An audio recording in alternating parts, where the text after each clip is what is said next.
Fábio Mascarenhas, diretor financeiro da Rede Mater Dei. Fábio é formado em administração de empresas, trabalhou na área de compras e custo durante 13 anos. Pós-graduado em MBA em finanças, trabalha na Rede Mater Dei de saúde desde 2003, tendo ocupado vários cargos de gestão entre 2009 e 2014, e da superintendência de 2014 a 2017. Em abril de 2017, assumiu a diretoria financeira da Rede Mater Dei. A Rede Mater Dei, para quem não sabe, é uma das principais instituições, uma das principais marcas que a gente tem de saúde no Brasil. A Rede Mater Dei tem aqui em Minas Gerais 3 unidades, uma mais recente entre Betim e Contagem, e agora, Carol e Kepler, esse que é uma das principais marcas que nós temos de saúde no Brasil, está chegando em Salvador, na Bahia, nesses próximos tempos. Eles já estão construindo a primeira unidade fora de Minas Gerais, em Salvador, na Bahia. Não poderia ter uma coincidência melhor, até porque o criador do Mater Dei se chama José Salvador Silva. Mais adequado que começar essa expansão para o Salvador, não tem jeito. Meu caro Fábio, obrigado por estar aqui. O objetivo da sua presença, do convite, é ter um pouco de informação e de conhecimento de como que a Rede Mater Dei atravessou esse momento de pandemia, que machucou e bagunçou a vida do planeta de maneira geral, em vários aspectos. E tem alguma coisa dando eco. Acho que é o seu aí, Fábio. Oi, acho que passou. E gostaríamos de escutar. A gente teve aqui uma série de experiências que foram transcorridas aí nesses últimos tempos, de vários setores diferentes, e agora a gente tem 3 aqui que eu acho que vão ser bem bacanas. São 15 minutinhos para que a gente escute o Fábio, depois mais 15 o Léo, depois mais 15 o Marco Antônio, e depois a gente segue para o Gabriel. Em resumo, caro Fábio, muito bem-vindo novamente aqui no nosso Conexão Agora Economia e Agora. E as perguntas que eu queria te colocar é: o que a pandemia mudou na gestão financeira da Rede Mater Dei, entendendo que trata-se aí de uma das principais empresas que a gente tem em Minas? Quais os impactos que a tecnologia trouxe nesse período? E o que fica de lições e como é que o grupo enxerga a economia a partir de 2020? Estamos aí há poucos dias de entrar no ano novo. Seja bem-vindo. Obrigado, Gustavo. Obrigado a todos. É uma honra para nós, da Rede Mater Dei, participar de um evento tão importante como esse. Bom, falando um pouco sobre a Rede Mater Dei, como a gente passou por esse momento nesse ano difícil que a gente está vivendo, acho que todas as empresas estão passando por isso, né? A gente criou lá em fevereiro, quando a gente soube que alguns casos de coronavírus poderiam afetar e afetaram bastante o Brasil, a gente fez um comitê, formou um comitê multidisciplinar de crise para avaliar todos os impactos que a pandemia poderia causar na instituição. Nós, naquele momento, também formamos um comitê financeiro de crise para avaliar também, de forma bem rápida e bem urgente, quais eram os impactos que toda aquela pandemia poderia causar também nas finanças do Mater Dei. A gente já tinha um cenário pessimista, é uma prática que a gente faz aqui na Rede Mater Dei, em simular cenários pessimistas, cenários realistas, para que a gente possa nos programar e para que a gente possa também efetuar mudanças de acordo com as necessidades da Rede Mater Dei. Importante salientar que em todo momento da crise, todo momento da pandemia, a Rede Mater Dei ela sempre esteve apta a atender os pacientes, aos nossos clientes, aos nossos médicos. Em todo momento, nós criamos fluxos separados.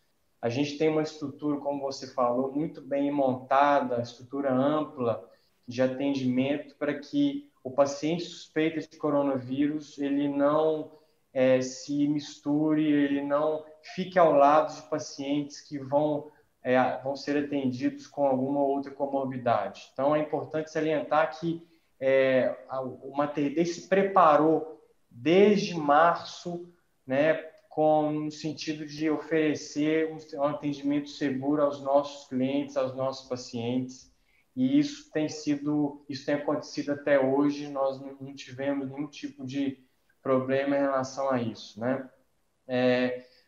Falando um pouco de tecnologia, nós ajudamos um grupo de empresários a desenvolver um respirador, né? Não sei se vocês se lembram, mas nós tivemos vários hospitais tiveram problemas em comprar respiradores no início da pandemia, já que o mercado europeu, o mercado americano comprou todo o estoque de equipamentos hospitalares. E o que nós fizemos? Nós oferecemos consultoria técnica, desenvolvemos em tempo recorde um respirador que ajudou, né, a desafogar o atendimento a pacientes que precisavam do equipamento hospitalar nas unidades com coronavírus. Então, isso fez com que a gente ajudasse realmente os hospitais na aquisição desses respiradores. Então, ou seja, a tecnologia, além de oferecermos tecnicamente uma infraestrutura, uma ajuda dos nossos profissionais no desenvolvimento desses respiradores, nós também desenvolvemos, através de inteligência artificial, uma ferramenta que propiciou o desenvolvimento e a previsão de insumos durante a pandemia. Então, nós sabíamos qual era a quantidade de insumos hospitalares, de EPIs, de materiais e equipamentos hospitalares para passar, né, pelo pico da pandemia, pelo pico de atendimentos, como foi há 3 meses atrás. Então, de forma bem rápida, nós conseguimos programar e não deixamos que nenhum colaborador, nenhum médico, nenhum paciente ficasse sem atendimento e, principalmente, sem os equipamentos necessários para atendimento hospitalar. O que a gente espera para o futuro?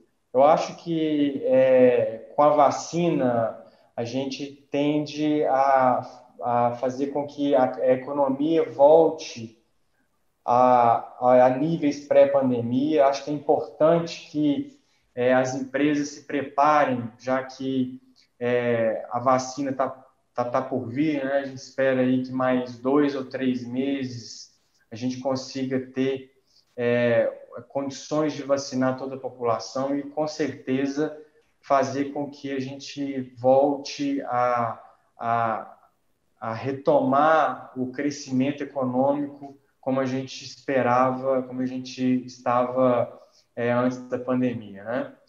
O Mater Dei continuou investindo nesse período. Nós, como você falou, vamos inaugurar a unidade de Salvador em alguns meses.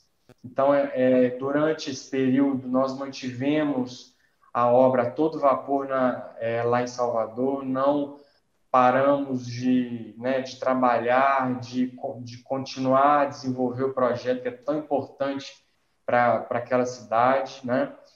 Nós continuamos, além disso, investimos em planejamento, nós investimos em expansão das atuais unidades, em novos leitos hospitalares, em aumento dos nossos pronto-socorros, exatamente para atender o nosso paciente, exatamente para atender aquele que nos procuram, seja para pacientes com Covid, seja para pacientes que não tenham comorbidade. É importante também porque frisar isso, porque a gente sempre fala que os sintomas não podem esperar, né? em qualquer tipo de sintoma que alguém possa sentir, é importante que ele procure a unidade hospitalar, porque a gente percebe, através de vários estudos, que postergar o atendimento, postergar a procura do paciente para uma emergência, por exemplo, pode levar a complicações que talvez sejam irreversíveis. Então, é importante que a gente sempre mantenha isso em foco, de que qualquer sintoma, qualquer tipo de necessidade, é importante as pessoas procurarem a unidade hospitalar para se tratarem, nunca postergarem isso sob pena de ter um problema mais sério, né? Então, basicamente, acho que é importante a gente comentar também um pouco sobre algumas atividades, né, que a gente fez nesse período.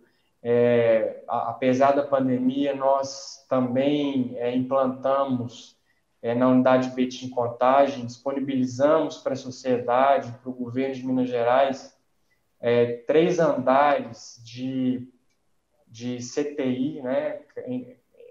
Caso o governo precisasse, a gente disponibilizou isso junto, né, com doações de vários empresários que doaram os equipamentos. A Rede Mater Dei doou, né, o espaço para que os pacientes fossem atendidos em caso de necessidade do governo de Minas Gerais. Nós fizemos também, assumimos no hospital no Pará, junto com a Vale, alguns leitos de CTI para atender aos pacientes que precisassem, né? Ou seja, a gente geriu todos essas unidades de CTI naquele estado. Então, foi muito importante, porque nós passamos todo o nosso know-how para os médicos e atendemos também a um pico que ocorreu no estado do Pará naquele período. Então, ou seja, a Rede Mater Dei realmente se diz presente, está dizendo presente às necessidades dos nossos pacientes, né, para todas as comorbidades e para todas as necessidades daqueles que nos procuram, né? Então, isso foi muito importante para nós e é um momento de orgulho, né, nosso, em atender aos nossos pacientes da maneira como sempre fizemos desde a nossa fundação há 40 anos. Muito claro, caro Fábio, muito bem colocado. Eu vou te fazer uma pergunta para que a gente conclua, e aí eu vou falar sobre esses últimos períodos. Nós estamos aqui falando, tudo que você falou aí foi muito bem colocado, mas eu queria finalizar da seguinte maneira: vocês estão abrindo uma nova operação daqui a pouquinho, daqui a alguns meses. A minha pergunta é: o Mater Dei, há poucos anos atrás, 10 anos atrás, uma empresa com mais de 40 anos, vai fazer 41, né?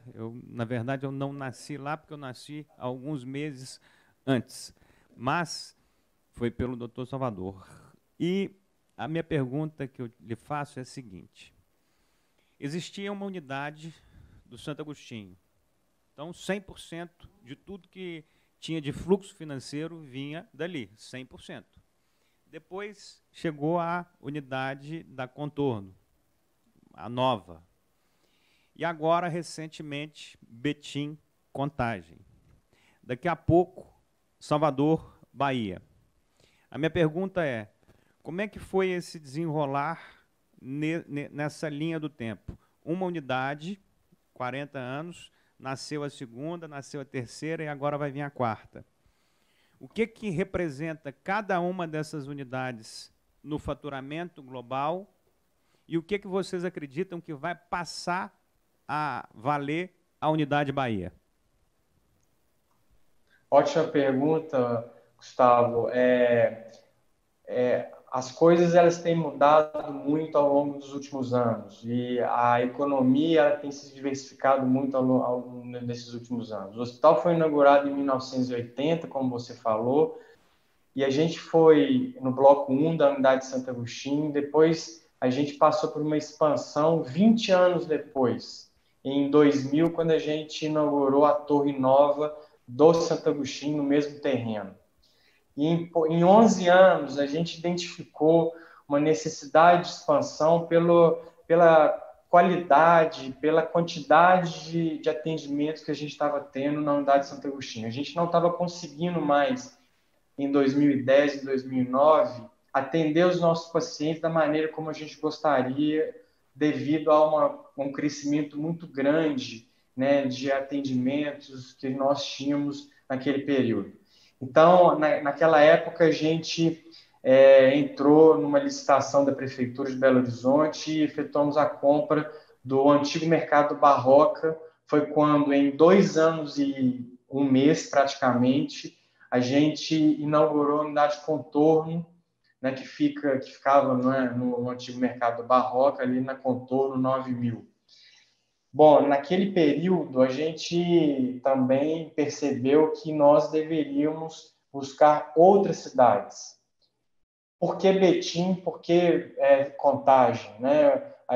A gente identificou também, percebeu que Betim Contagem é hoje o segundo maior PIB de Minas Gerais. Havia uma carência de leitos hospitalares, de hospitais de qualidade naquela região. Não apenas Betim Contagem, mas todo o oeste de Minas Gerais, né? Toda aquela região, uma região que tem uma quantidade de indústrias muito grande, uma região pujante, uma região que representa uma quantidade grande de população também, né? Uma região densamente povoada. Então, nós escolhemos Betim Contagem, ou seja, fomos em direção ao oeste mineiro justamente por percebermos que ficar só em Belo Horizonte não seria o caminho mais ideal para o crescimento. A gente precisava de expandir, precisava realmente de mudar o foco, de não ser apenas uma empresa focada em Belo Horizonte. E por que Bahia? Nós percebemos também, fizemos uma análise bem detalhada de praças onde nós poderíamos expandir para fora de Minas Gerais e percebemos que Salvador era uma cidade potencial, primeiro porque Salvador, para quem não sabe, é a terceira maior cidade em população do Brasil.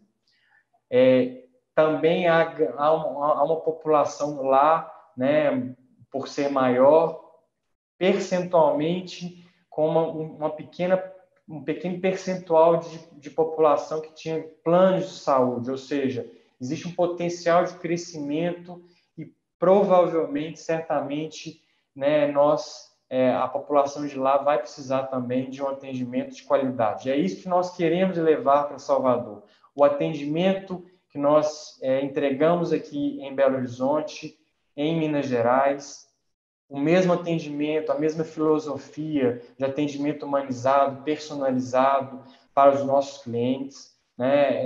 É importante destacar também que o prédio, né, onde nós vamos construir o hospital, ele já está, né, já está no 10º pavimento já construído, ou seja, está na metade já. E rapidamente a gente deve inaugurar essa unidade aí nos próximos meses, né? É o nosso foco total para que a gente consiga ser uma rede cada vez mais forte, cada vez mais pujante aí, possamos não apenas ficar em Salvador, mas em outras cidades também.